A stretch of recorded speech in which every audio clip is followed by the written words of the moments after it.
It was one of those ordinary mornings that you barely remember as time passes. The sky was overcast, and the air carried the scent of rain that refused to fall. To me, it felt like just another day in high school, a routine as dull as the fluorescent-lit hallways, their flickering lights humming softly above. I never imagined that morning would become one of the scariest days of my life. My name is Ethan, and I was 15 years old at the time. Before classes began, I was hanging out in the courtyard with a few friends, chatting about random things, everything from the newest video game to the tests no one wanted to take. When the bell rang, we said our goodbyes and headed off in different directions. On my way to class, the hallway was emptying out quickly. Most students had already entered their classrooms, leaving only the sound of hurried footsteps from those running late. I was never the type to rush. My teacher, Mr. Thompson, was laid back and often arrived late himself, busy with something related to the school's basketball team. So I wasn't worried about being on time.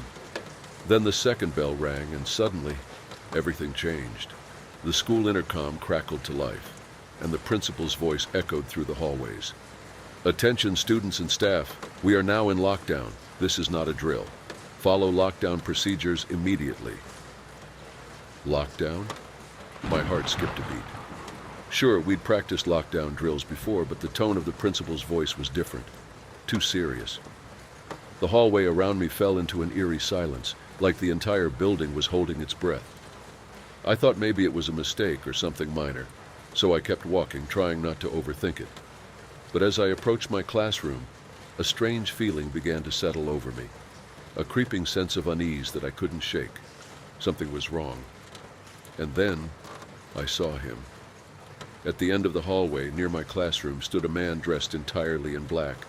He wore a ski mask that revealed only his eyes, and a large bag hung from his shoulder. For a few seconds I froze, my brain struggling to process what I was seeing. He didn't look like a staff member or anyone who should have been there. The way he stood, shoulders tense and head moving slowly, sent a chill down my spine. Then he turned his head toward me. I stopped breathing. Without thinking, I turned and bolted back down the hallway, my legs barely able to keep up with the adrenaline flooding my system. I knew I couldn't go to my classroom. He was right in front of it. I ran until I found the door to the boys' bathroom. I slipped inside and quietly closed the door behind me, making as little noise as possible.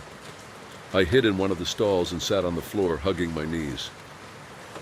Why was he here? What was happening? Questions swirled in my mind as I tried to control my breathing. The silence around me was deafening, and every small noise seemed magnified. The hum of the lights, the sound of my own shallow breaths. Minutes stretched into what felt like hours, and then I heard footsteps in the hallway. They were slow, almost dragging, but deliberate. My heart raced again. He can't come in here. He can't come in here. I repeated this mantra to myself, clinging to the hope that he wouldn't find me. The footsteps passed by the bathroom door but didn't come inside. I waited a few more minutes, trembling, until the sound faded into silence. Finally, I gathered the courage to leave the stall. The hallway was empty, but the atmosphere was suffocating. Every step I took seemed to echo too loudly, and I kept glancing over my shoulder, half expecting him to appear again. As I turned a corner to look for an exit, I heard the sound of footsteps again, this time faster, closer. I spun around and saw him. The man was there, rounding the corner. At that moment, I started running like I'd never run before.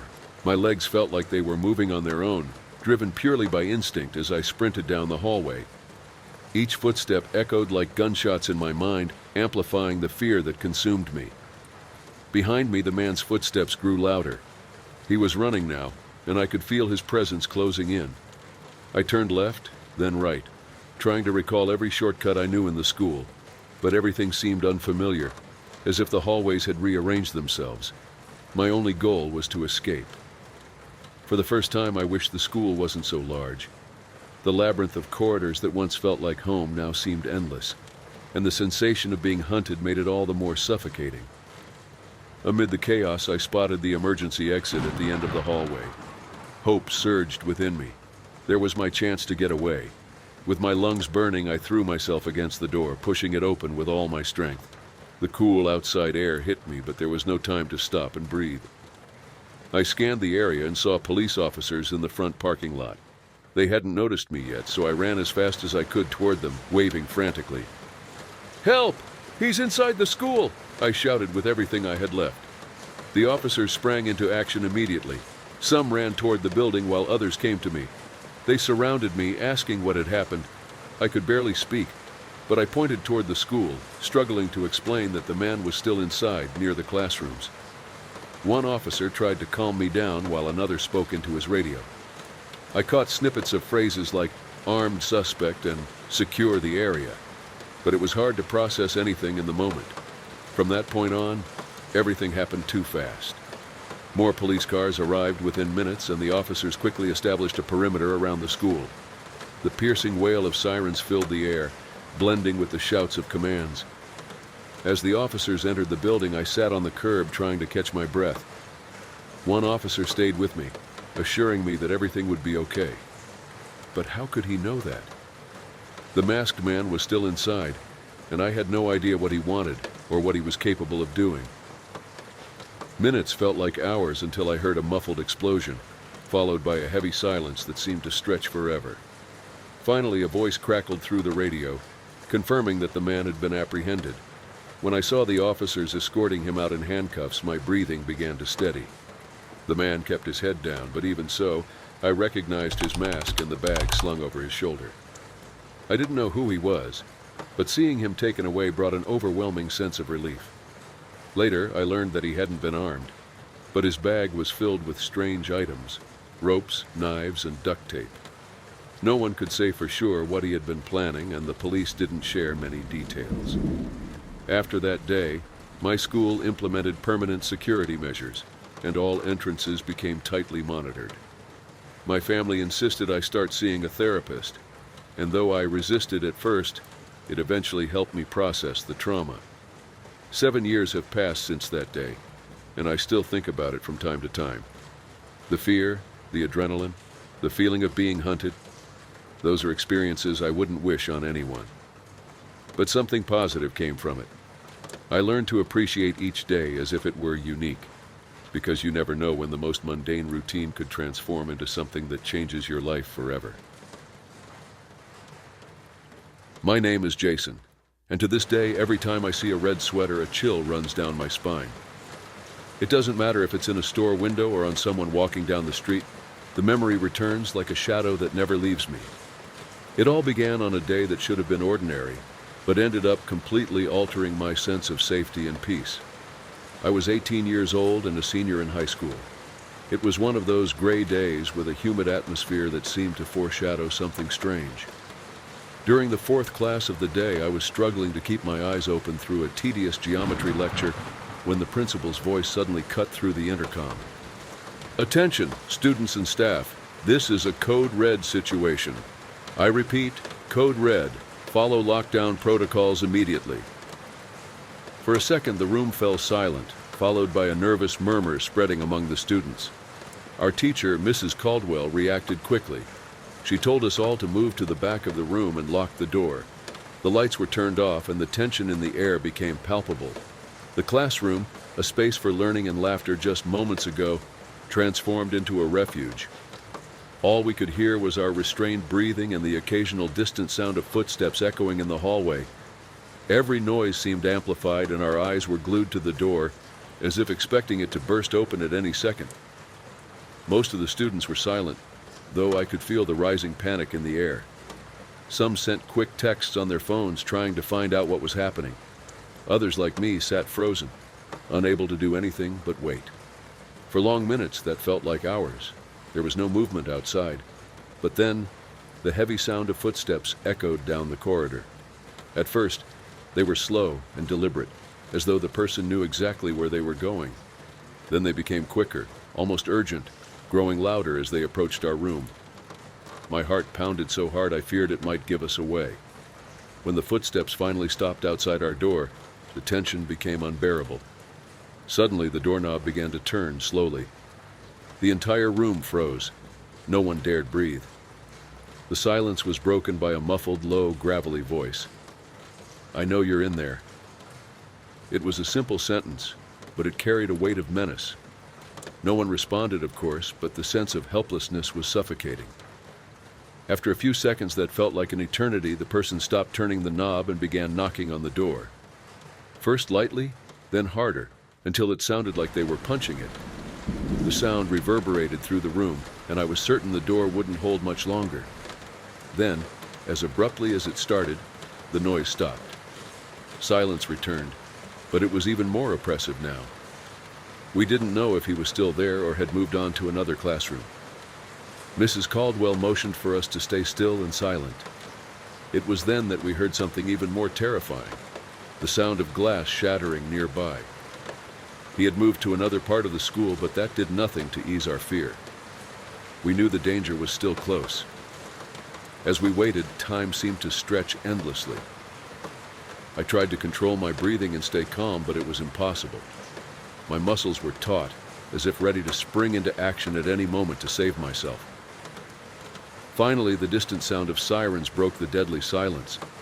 We heard the clatter of police entering the building, firm footsteps and authoritative voices echoing through the hallways. Only then did we allow ourselves to feel a sliver of relief. The principal's voice returned over the intercom, this time announcing that the situation was under control and the lockdown would soon be lifted. When the lights came back on and the door was unlocked, most of us still couldn't move. Though the immediate threat was over, the sense of vulnerability remained. The man in the red sweater had vanished, but the fear he instilled left its mark on all of us. After the lockdown was lifted, the tension still hung over the school like a ghost. We were instructed to leave the classroom calmly and gather in the auditorium. The authorities wanted to keep us together while they conducted a final sweep of the building. I joined the other students in the hallway, but my legs were still shaky. The memory of the doorknob turning and the man's voice echoed relentlessly in my mind. When I arrived at the auditorium, I spotted my friend Caleb waving to me from a row near the back. I sat down next to him, but neither of us spoke much. The atmosphere was heavy. "Did you see him?" Caleb finally whispered, as if speaking aloud might summon the danger back. "I did. And I heard him too," I replied, trying to keep my voice steady. "He was right outside my classroom." Caleb nodded, but didn't ask anything more. I could tell he was just as shaken as I was. While we sat in the auditorium, police officers entered to speak with us. One of them, Sergeant Miller, stood on the stage with a serious posture and a firm voice. "I want you all to know that we're doing everything in our power to ensure your safety," he began. "The individual has been identified as a suspect with a history of trespassing. We've gathered important leads, but he is still at large." My mind spun. He was still out there? That meant the danger wasn't over. We were dismissed early that day, but teachers urged us to go straight home and avoid staying out. As I left, I glanced over my shoulder with every step.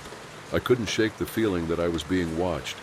When I got home, my mom was in the kitchen preparing dinner. I told her what had happened, omitting a few details to avoid scaring her too much. "That's awful, Jason," she exclaimed, visibly alarmed. "I'm calling the school. They need to do more to keep you safe." I nodded, trying to hide how shaken I still felt. After dinner, I went to my room, but the silence in the house only made things worse. Every little sound seemed suspicious, and every shadow seemed to move. Around 8 p.m., I heard the sound of a car pulling up outside. I went to the window and looked out, seeing an unfamiliar vehicle parked across the street. I didn't recognize it, but I tried to convince myself it was nothing. Probably just someone visiting a neighbor, I thought, trying to calm my nerves. But the car didn't leave. Minutes passed and it stayed there. Then the driver's door opened and a man stepped out. He was wearing a red sweater. My heart raced and a chill ran down my spine. He looked directly at my house, and for a moment, I thought our eyes met. I ran to the phone and called the police, my voice trembling as I tried to explain. "There's a man. He was at my school earlier. I think he's outside my house now." As I waited for the police to arrive, the man started walking toward my house. I couldn't move, frozen with fear. He stopped in the middle of the street, staring up at my bedroom window. Moments later, the sound of police sirens shattered the stillness of the night. The man turned and ran, disappearing into the darkness before the officers could catch him. The police searched the area but found no trace of him. One of the officers assured me that they would have a patrol in the neighborhood for the next few days. Despite their reassurances, I knew that wouldn't be the last time I thought about the man in the red sweater. The police never confirmed whether he was caught, and the weeks that followed were filled with constant fear. I avoided going out alone, checked locks and windows obsessively, and stayed hyper-aware of my surroundings. Today, years later, I still think about that night. I don't know who he was or what he wanted, but something tells me that if the police hadn't arrived when they did, my story would have ended very differently. My name is Jake Thompson, and for me, that Tuesday started like any other day. I was late for class, as usual, running with a half-open backpack and a handful of cereal. I was never the type of student who impressed teachers or stood out in sports. My only goal was to fly under the radar, and that morning, I thought I was doing just that. The third class of the day was history, and I reached the hallway to the classroom just as Mr. Carter was closing the door. I slipped in quietly, hoping to avoid his gaze, but luck wasn't on my side. "Mr. Thompson, good morning. I trust your grand entrance means you've brought the answer to my challenge from last class." The class chuckled, and I just shook my head awkwardly. Before the lecture could continue, the door opened again, and the office assistant walked in holding a note. "Mr. Carter, this is for Jake." All eyes turned to me as I walked to the front of the room. I took the note and read the hastily written words. "Jake, I'm at the side exit to pick you up." "Mom?" I was confused. My mom never sent notes, and I couldn't think of a reason why she'd be picking me up early. I glanced at Mr. Carter, who just shrugged and resumed the lesson. I grabbed my things and left the room, a strange feeling settling over me. As I walked through the quiet hallways, the only sounds were the muffled voices of teachers from nearby classrooms. The day felt darker than usual, with heavy clouds looming in the sky. When I reached the side exit, I looked around, but my mom's car wasn't there. That's when I noticed a black SUV parked farther down, near the gate. The passenger window rolled down, and a woman I didn't recognize, wearing sunglasses and a stiff smile, waved at me. "Jake, over here, sweetheart. Your mom asked me to pick you up." I froze, my mind racing with questions. I didn't recognize this woman, and something about her tone felt off. "Who are you?" I asked, keeping my distance. "I'm Anna, a friend of your mom's," she replied. "She had something urgent to take care of and asked me to come get you." I glanced at the SUV again, my heart pounding. A man sat in the driver's seat, staring straight ahead, avoiding eye contact. "No, thank you. I'll wait for my mom here," I said, taking a step back. The woman's smile faded, her expression hardening. "Jake, don't be silly. Your mom will be upset if you don't come with me." Before I could respond, the rear door of the SUV opened, and a tall man in a black jacket and boots stepped out. He started walking toward me, his heavy footsteps echoing in the parking lot. That's when my survival instincts kicked in. Without thinking twice, I turned and bolted back into the school.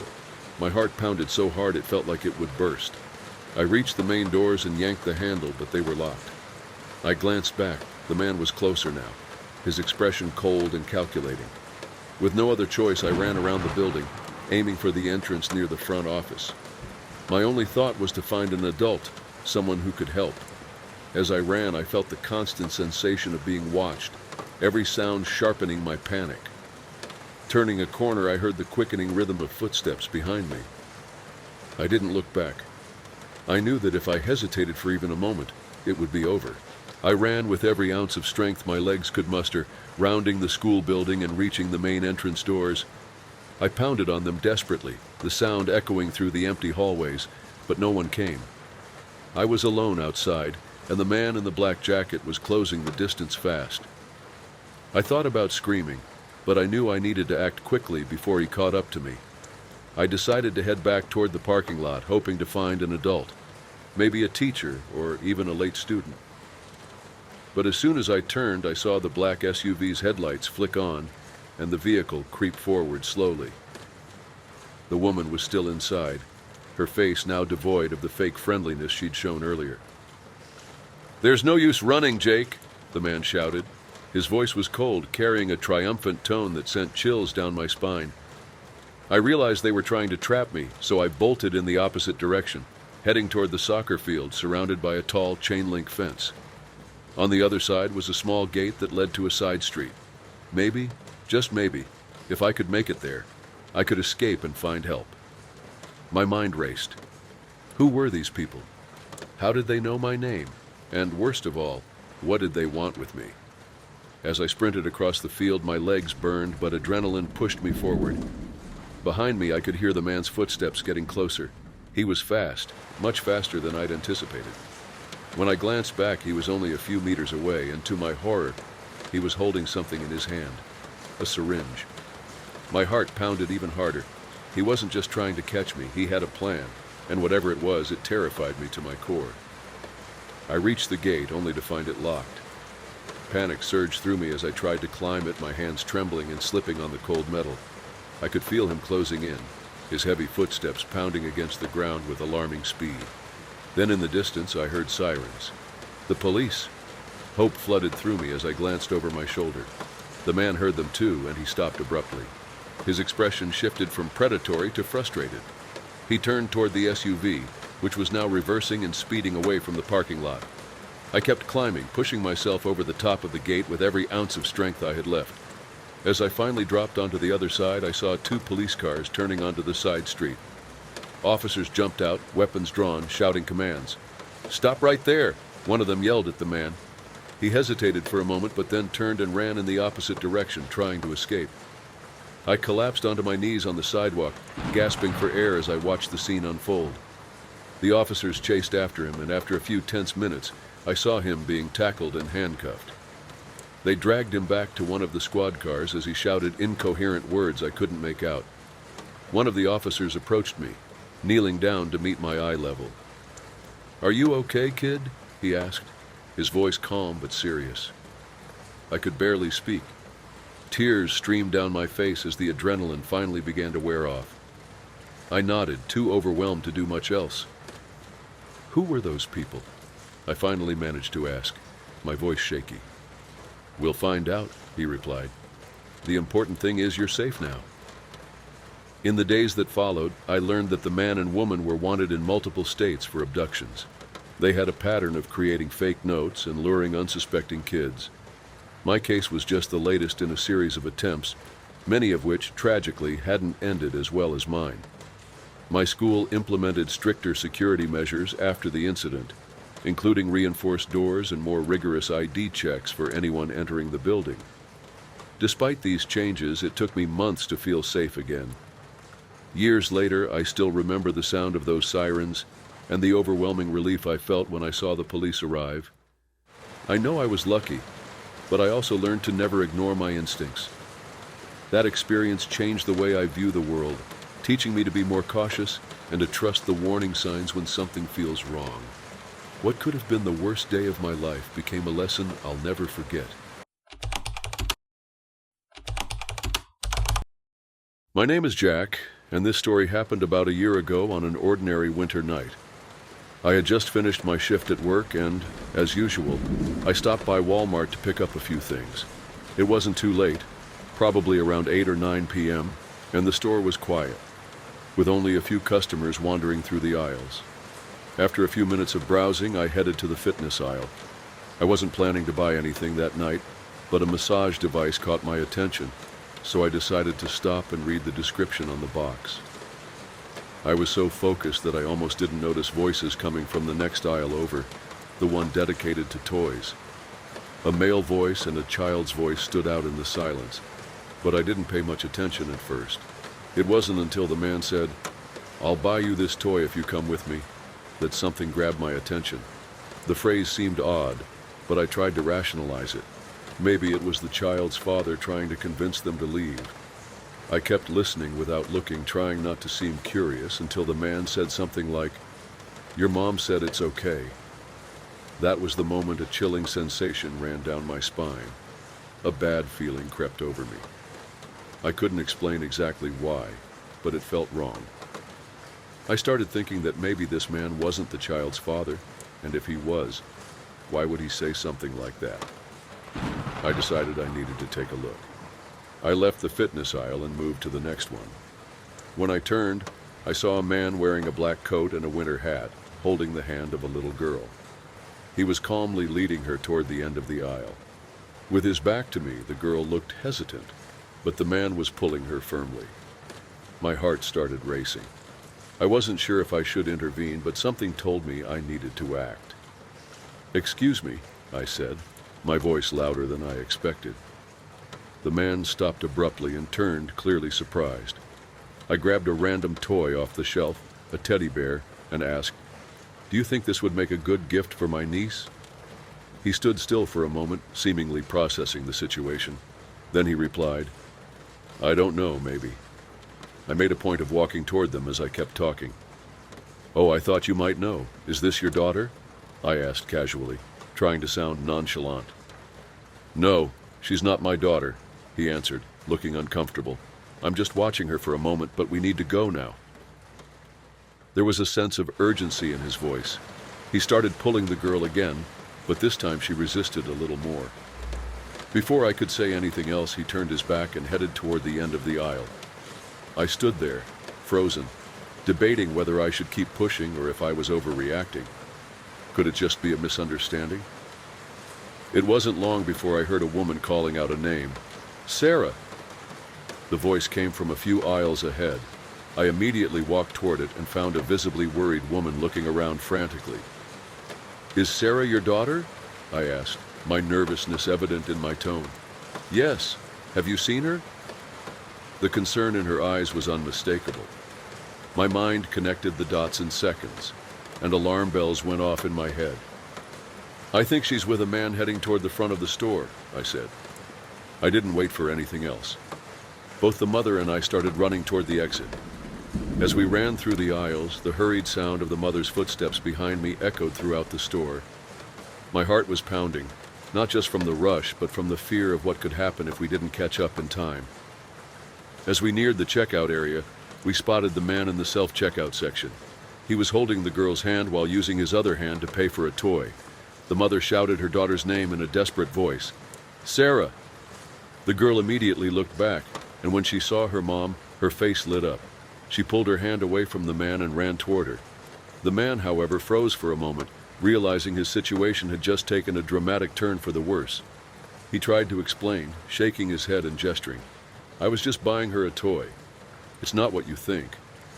Nobody believed his words. His tone was strained, almost panicked. Sarah's mother clung tightly to her daughter, pulling her away. Other customers started noticing the commotion, their eyes turning toward us, adding to the growing tension. "Why were you with my daughter?" the mother yelled, clutching Sarah as if her life depended on it. The man, realizing he was cornered, took a step back. I was just trying to help," he stammered. But then he did something that caught us all off guard. He spun around quickly and bolted toward the exit. "Stop him!" someone near the register shouted, but the man had already gained some distance.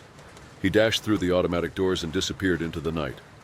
Sarah's mother stood there in shock, holding her daughter so tightly it seemed she'd never let her out of her sight again. I stayed frozen as well, trying to process what had just happened. Thankfully, a Walmart employee was already on the phone with the police, reporting the incident and describing the man. Fortunately, the situation ended better than it could have. The mother explained that Sarah had wandered off while she was browsing products in a nearby aisle. The girl had been drawn to the toys, and before the mother realized it, had ventured too far. She had no idea who the man was, but he'd told Sarah something along the lines of, "Your mom said it's okay." The police arrived quickly and took statements from everyone involved. They also reviewed Walmart's security footage, which helped them identify the suspect. Later, I was informed that the man had been located and arrested in a nearby neighborhood. He had a history of predatory behavior, and it was chilling to think someone like that had been roaming freely. Despite the relatively positive outcome, that night left a deep mark on me. I can't forget how close the situation came to becoming a tragedy. Since then, I've developed a habit of always being aware of my surroundings, especially in public places. In the end, I was grateful for trusting my instincts, even if it had started as just a bad feeling. Maybe it was luck, or maybe something inside me knew I needed to act. What mattered most was that Sarah went home safe with her mother, and the man who tried to harm her was finally taken off the streets. My name is Ethan, and a few months ago I had an experience that made me question the safety of places I used to frequent. I'm a systems analyst working in an office with fixed hours from 9 a.m. to 5 p.m. One thing I've always enjoyed is cooking, so almost every evening I stop by a market to pick up fresh ingredients.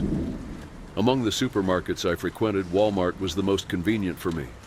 It was on my route between work and my apartment, and the prices were usually quite reasonable. I would stop there straight after work, usually between 5 and 6 p.m., picking up a few basic items for dinner. It was a simple and predictable routine. The store was almost always busy at that time, but it was never an issue. However, everything changed during one of my visits. I was in the produce aisle when a Walmart employee, a robust man with a dark beard and a friendly expression, greeted me. It seemed normal. After all, he was an employee, and friendly staff always make shopping more pleasant. That day, he asked how my day was going. I thought it was polite, and we exchanged a few quick words before I continued with my shopping. But in the following days, something strange started to happen. Every time I went to Walmart, he would appear in the same aisle and start a conversation. At first, it seemed harmless. He would ask if I was coming straight from work or comment on the products I was buying. As days passed, the questions began to get more personal. He wanted to know where I worked, which neighborhood I lived in, and even what kinds of meals I liked to prepare. My intuition started signaling that this wasn't as normal as it seemed. Once he even mentioned that we had similar tastes, which struck me as odd since we had never actually discussed our personal lives. Still, I tried to convince myself he was just a friendly employee. I was wrong.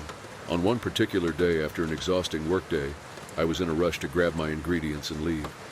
The man showed up again as always, but this time he crossed a line. He asked if he could have my phone number. I felt uncomfortable, and despite trying to be polite, I told him I didn't think it was appropriate. His reaction was immediate. His friendly expression shifted completely, becoming more serious and cold. He gave a slight smile before turning and walking away, but the tension in the air was palpable. Despite the discomfort, I continued my shopping, trying to focus on the items I needed. When I finished, I headed to the checkout and paid quickly. The Walmart parking lot was relatively full, and my car was parked in one of the farthest spots. As I got into my car, my instincts told me to take a look around. To my surprise and panic, I saw the man sitting in a car not far from mine. He was watching me, but pretending to look at his phone. I tried to convince myself it was just a coincidence, that he was probably on a break. I started my car and began to drive off. That's when I noticed something that put me on high alert. He started his car and began to follow me. I drove out of the parking lot, trying to stay calm. I took 2 turns in the opposite direction of my apartment just to confirm what I already feared. His car was tailing mine closely. At this point, my heart was racing, and I knew I couldn't simply go home. Not knowing exactly where to go, I headed toward a busy avenue. I waited until there was a gap in traffic and made a sharp turn, entering the road right in front of another car. The driver honked at me, but my strategy worked. When I looked in the rearview mirror, the man's car couldn't make it into the traffic and was left behind. With my heart still pounding, I drove for a few more minutes before deciding what to do. Angry and scared, I decided to return to Walmart.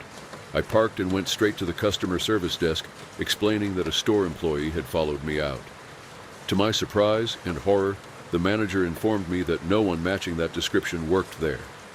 That's when I realized the man was probably just pretending to be an employee, wearing a blue vest he could have bought online or picked up somewhere else. I left with the overwhelming sense that I had narrowly escaped something much more serious. Since then, I've avoided that Walmart and have become far more aware of the people around me. After leaving Walmart that night, it felt like the weight of the world was on my shoulders. Realizing that the man wasn't an employee and had followed me to the parking lot made it clear his intentions were anything but good. I was nervous and angry, but at the same time relieved to have escaped him. When I got back to my apartment, I replayed everything that had happened in my mind. Who was this man?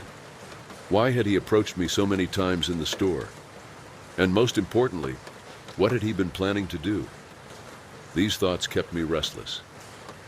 In the following days, I became hyper-aware of my surroundings. I avoided that Walmart altogether, opting for other grocery stores farther away. For weeks, there was no sign of him, and I began to think I was finally putting the ordeal behind me. That is, until something happened that made me realize the story was far from over. It was a Friday night, and I was home watching a movie.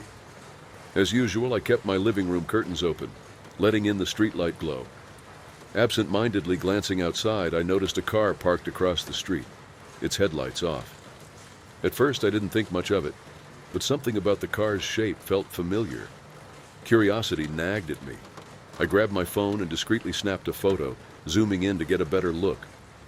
My stomach churned when I recognized it as the same car that had followed me that night. My instincts told me not to ignore this. I decided to call the police and report the suspicious behavior. While waiting for them to arrive, I kept watching from the window, but the car didn't move. About 20 minutes later, a patrol car pulled up. As the officers approached the vehicle, the person inside sped off, disappearing before they could do anything. The officers assured me they'd patrol the area and told me to call immediately if I saw the car again. From that moment on, my sense of security crumbled. The next day, I decided to take extra precautions. I installed security cameras around my apartment and began avoiding predictable routines. I even adjusted my schedule, changing departure times and routes to throw off anyone who might be watching. For a while, everything was quiet. No sign of the man, no strange activity. I started to believe he might have given up. But then, something happened that left me completely shaken. On a Saturday morning, while making coffee, I heard a faint sound outside. It was the sound of something being dragged along the sidewalk in front of my apartment. I went to the window, and what I saw made my blood run cold. Sitting on my doorstep was a blue plastic bag identical to the ones used at Walmart. Inside the bag was a handwritten note. I didn't think you'd be this hard to find. My mind raced in 1,000 directions. How did he know where I lived? Had he followed me again? I rushed to check the security footage, but I couldn't get a clear view of who had left the bag. The figure was wearing a hood, and the camera's angle didn't provide enough detail to identify them. I didn't know what to do. I called the police again and reported the incident.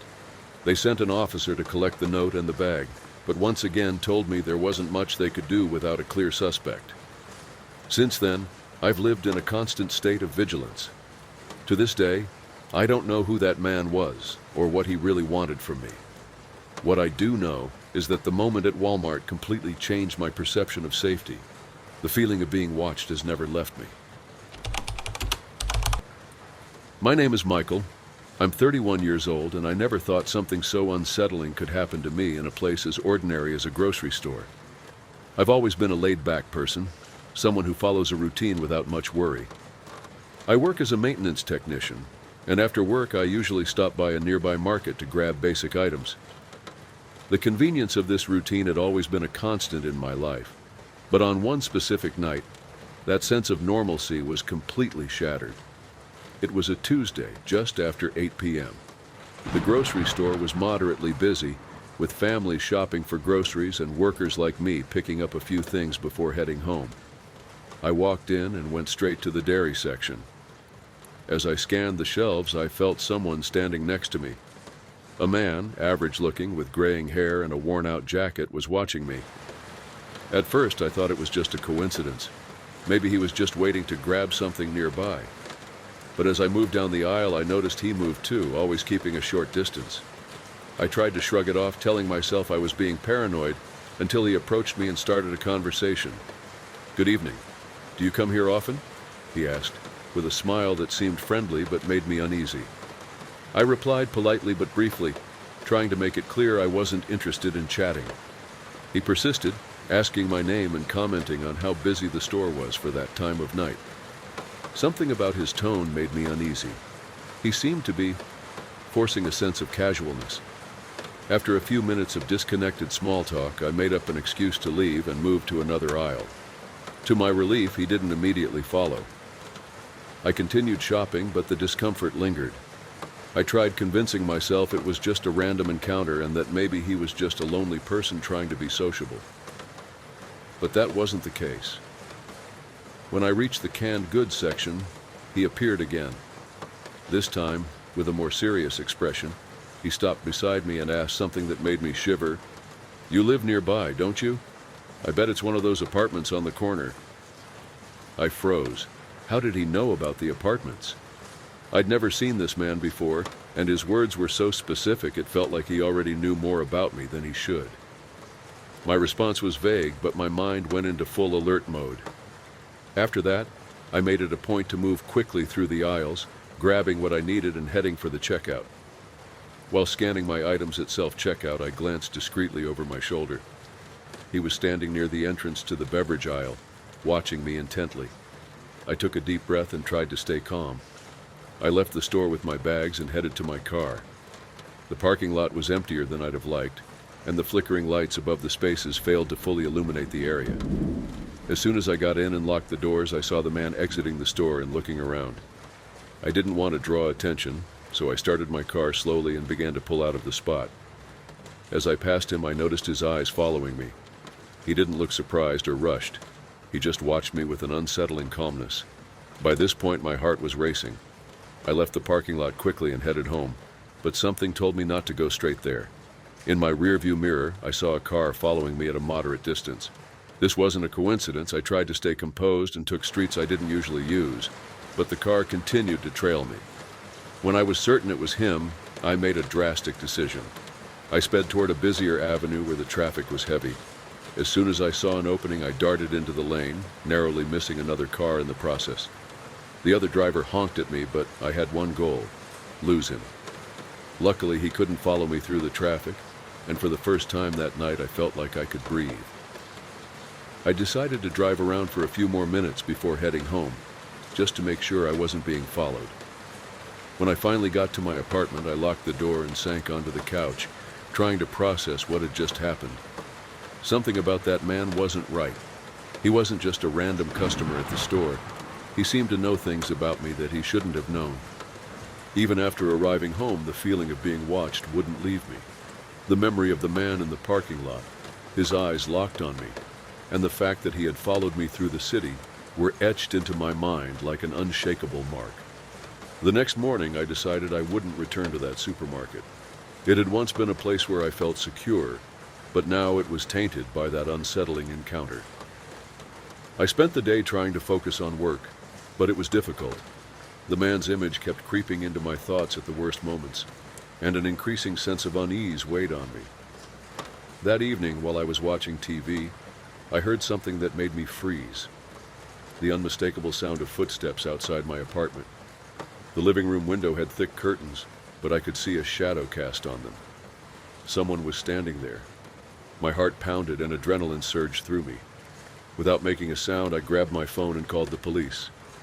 I quickly explained the situation and requested a patrol car. Meanwhile, I stood motionless in the darkened room, trying not to draw attention. The shadow remained outside, unmoving.